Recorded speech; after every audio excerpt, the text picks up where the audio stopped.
Hello and welcome to number 12 in my series Lessons in Awakening. And this session is all about forgiveness. Now, forgiveness is a massive topic, so I'm going to do my best to cover as much about it as possible in my 20-minute slot. So, forgiveness. What can we say about forgiveness?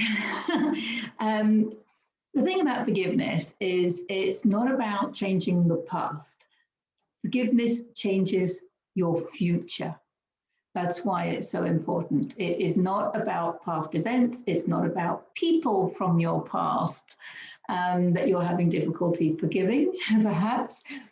It's all about your future and what energy you want to carry forward with you into that future, right? So one of the best quotes, I think, is Mark Twain's quote. He says that anger is an acid that can do more harm to the vessel in which it is stored than to anything on which it is poured.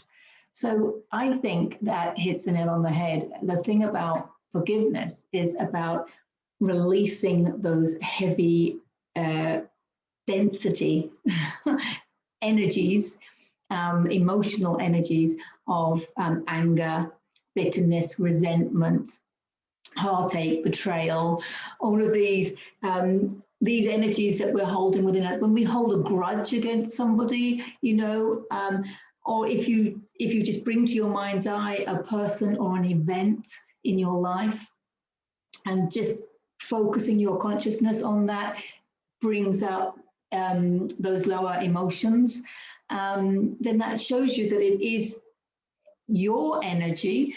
Take responsibility for that, and it's coming up to be released. So the first thing that I would suggest when it comes to forgiveness is to use an emotional healing modality. And I have talked before, about the emotion code and other emotional healing modalities.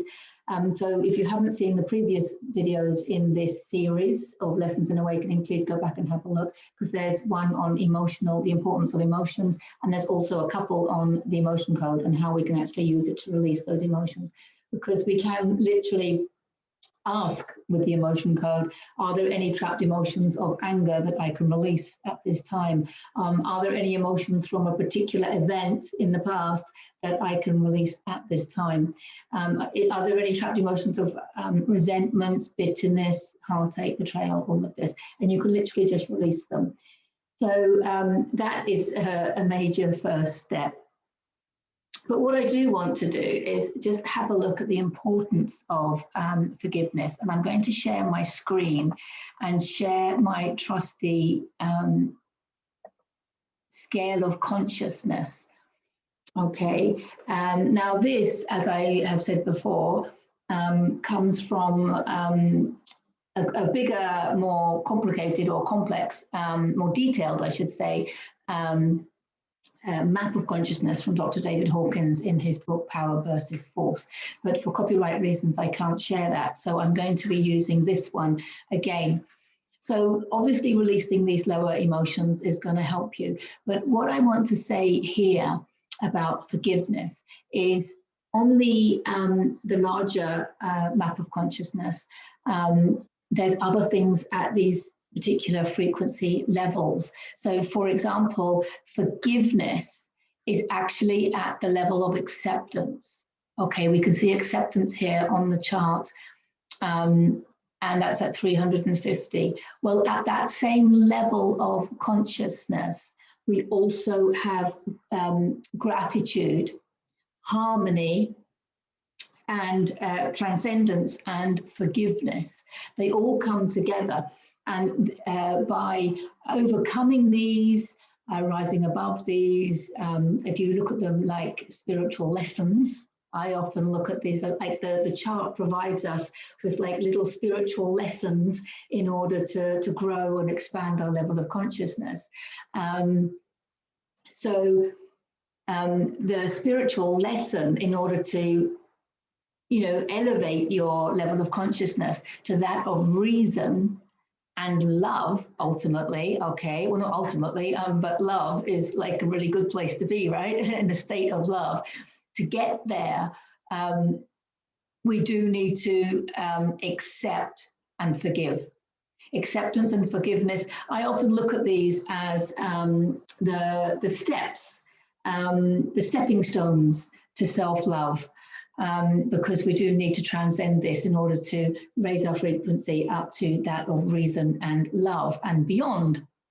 So forgiveness comes at 350 with acceptance. So, and gratitude. And the reason I'm mentioning that is because we can kind of put all of these words, these energies, these consciousnesses together. So when you're looking back at events that you're having difficulty forgiving, or people that you've perceived as being perpetrators, and you're having difficulty forgiving them.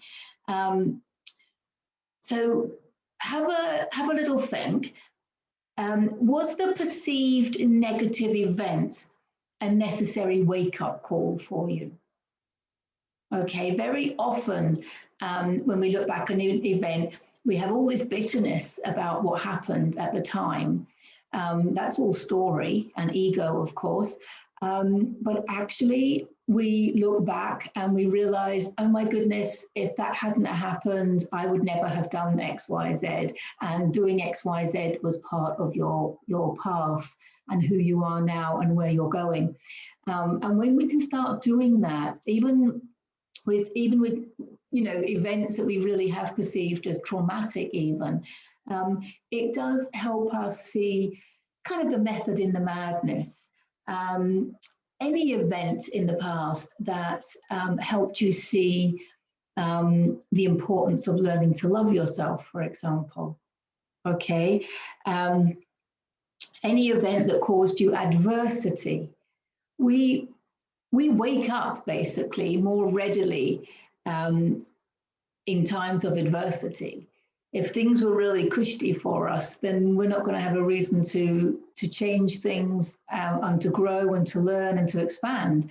So actually, this is what a lot of the things going on at the moment is all about, is to wake us up through the adversity. A lot of people wake up through near-death experiences. You can't have much more adverse than that, right? So the first thing is to have a look back and have you grown spiritually? Have you grown as a person? Has your level of consciousness expanded since whatever it is that you're having difficulty forgiving? Because if it has, then you can look back and see it as a blessing in disguise. Okay, that's one way. And then, of course, a blessing in disguise, we can then give gratitude. Give gratitude for an experience. Gratitude is there at the same level as acceptance and forgiveness at 350 on this chart, okay? That's why gratitude is such a powerful energy, because you can see it's that massive stepping stone into your expanded state of consciousness, into your flow, and into a state of love.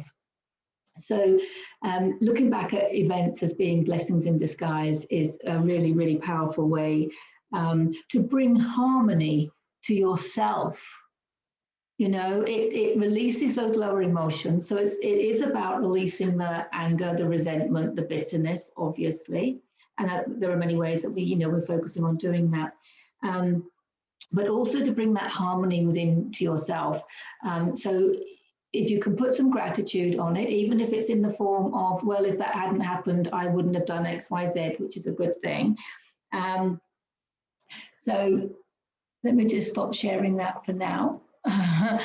Okay, so that's important to understand why we need to forgive, because we want to move into higher states of being and being in a state of love. And so therefore, that's one thing that we can do, is to look back with gratitude. And understand that we do wake up to who we really are, and kind of have a little, kick up the backside on our divine path when we have struggled in some way like that. So that's one way to look back at it. Another thing I want to say is we can take it to another level. it was Dolores Cannon. If you haven't read her books, I suggest you do. But Dolores Cannon said there are no victims, there are only volunteers. Okay, so what does she mean when she said that? We're taking it up to a soul level, within, to a soul level. So basically, and it doesn't matter how much truth there is in all of this, the point is releasing the low density energy from you. The point is always to help you expand into love and gratitude, expand into higher states of being. This is our objective, okay? So don't get caught up on, oh, but it's not true, that's true, this true. I don't care. It's all about releasing low frequencies and expanding into more love. So we can think about, from a soul level point of view, souls have agreed to all sorts of things. And the universe doesn't see things as positive and negative. You know, there might be things that expand you more and things that contract you, and things that teach you more and things that don't. But there's not so much, you know, right and wrong, you know. And we've all been less conscious. So when you understand that we're all evolving continuously, we have all been a little bit of everything. We are the whole universe in one human being. So we are everything. We're the perpetrator and the victim. We're everything. Okay. So if you can take your perception to that kind of level, I like to think about souls having a little conversation before they incarnate. And I've used this myself with a previous relationship that I had that wasn't the most loving one, shall we say. But now I look back and I think, hang on a minute, I was responsible for that. First of all, I create everything. I create everything that I experience for my own benefit. And that's what happens. We're literally creating our own reality and every now and moment for our own benefit. And the other way of looking at it was that relationship that I'm referring to reflected back to me my own lack of self-love. If you're in a relationship and you don't feel like you're being loved as much as you deserve or as much as you're worthy of, you know, or as much as, you know, you want to be loved, think about it. There is only you, and everything outside of you is a reflection of a part of you. So when I looked at it that way, I was like, hang on a minute. This relationship is reflecting back to me my own lack of self-love. Now that gave me an aha moment. Okay, and when the relationship ended, I then focused on learning to love myself, which I did. Okay, so, and then you get to meet someone who really loves you because they're going to reflect back to you your own self-love. That's why it's life-changing to learn to love yourself. That's why your relationship with yourself and learning to love yourself is quite literally everything, because your whole reality is a reflection of it. Okay, it's a reflection of who you are. So it's super important to learn to love yourself. So when I realized that, I could look back with so much love and gratitude that, you know, hang on a minute, I learned to love myself as a result of that. That woke me up. That relationship woke me up to the most important spiritual lesson there is, the importance of loving yourself. And then I have this little vision of souls, you know, how they talk to each other before they incarnate, right? And it's like, okay, so we're going to incarnate together and we're going to come together in a relationship, and I'm going to treat you so badly that you're going to learn the importance of loving yourself. And then my soul was like, really? You will do that for me?